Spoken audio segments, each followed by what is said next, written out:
নমস্কার সুদীপ্তাদি, আমার নাম পিয়ালি শাসমল।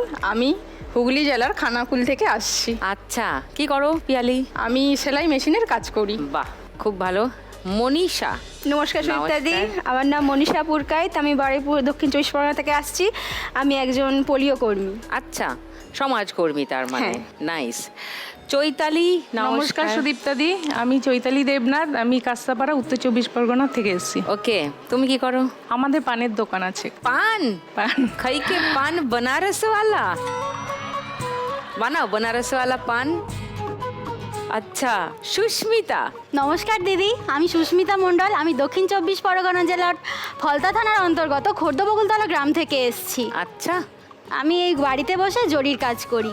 ঢাড্ডাতে জরির এই টিকিগুলো সুতো দিয়ে বসাই। ও ওই যে প্যাচ ওয়ার্ক যেগুলো হয়, না, সালোয়ার যেগুলো কুর্তা। হচ্ছে লেহেঙ্গা হয়, লেহেঙ্গা। লেহেঙ্গার কলি এইগুলো। ওকে বাবা, খুব সূক্ষ্ম কাজ তো। আসছি একটু পরে দেখতে ওগুলো।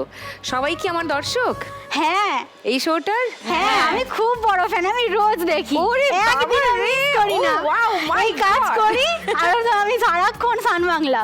গুড, ভাল লাগে শোটা? হ্যাঁ, খুব ভালো খুব লাগে। পছন্দের। খুব পছন্দের। কেন? ভালো লাগে, মানে আর কোনো গেমস হয়ে যে এত সুন্দর আনন্দ পাওয়া যায় সেটা। আনন্দ পাওয়া যায় হ্যাঁ, এটা আনন্দ। দেখলে। তারপরে মানুষের যে এত দুঃখ কষ্টে মানুষ মানে আছে, মানুষকে যে এত একটা সুযোগ দিচ্ছে আমাদের মতো মেয়েদেরকে, আমরা এর জন্য অনেক মানে গর্বিত। আমাদের স্বপ্ন এটা, এখানে আসাটা আমার কাছে স্বপ্নের মতো। রাতে রান্নার পরেও এইটা একটা শোটা দেখে একটু তারপর শুতে যাওয়াটা একটা যেন হ্যাবিট হয়ে গেছে। চিন্তা করো।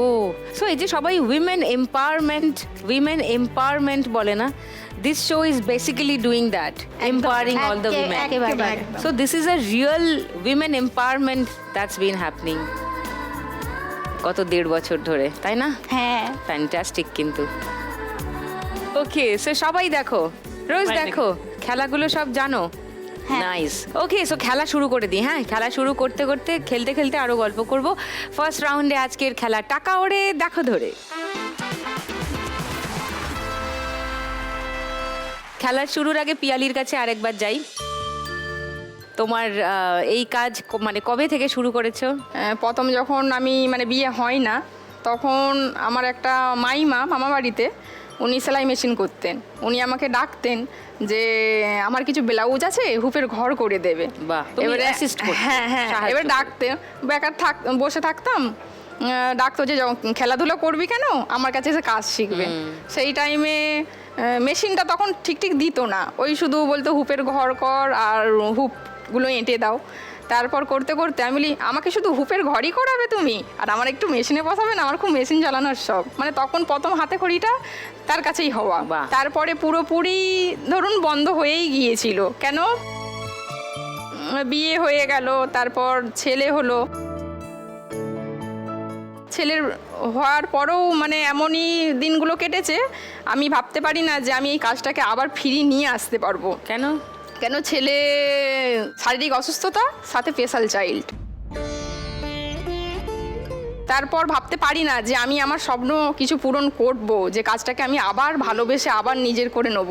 মানে তাকেই পুরো সময়। হ্যাঁ হ্যাঁ, তারপর তাকেই পুরো মানে একদম অসুস্থ থাকা থেকে, সেই হসপিটালে দিনগুলো কাটানো থেকে তার প্রতি মানে আশা ছেড়েই দিয়েছিলাম যে আমি হয়তো কিছু আর করতে পারবো না, ছেলে নিয়েই হয়তো আমার দিনটা কেটে যাবে।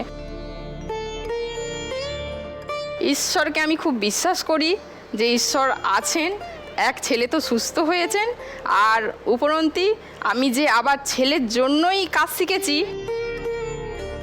মানে এটা আমার কাছে ঈশ্বরের কাছে খুব বড় অবদান। ছেলেকে যখন বড় হওয়ার পর আমরা আরামবাগ স্কুলে ভর্তি করলাম, স্পেশাল চাইল্ড স্কুলে, তখন ওখানে মায়েরা বাচ্চাগুলোকে নিয়ে এসে ঘন্টার পর ঘন্টা কি করবে। তখন আমরা কি করলাম, প্রথম দিন যখন গিয়েছি দেখলাম কত মেশিন। তখন একটা দিদিভাইকে জিজ্ঞেস করলাম এখানে কি হয়, বলছে এখানে মায়েরা বেকার কেন এসে বসে থাকবে, ওদেরকে হাতের কাজ শেখানো হয়। বাহ। আমি বলি বাহ, এত সুন্দর। আর আমি তো একটু আধটু আমার হাতে খড়ি দেয়া আছে, আমি শিখবো।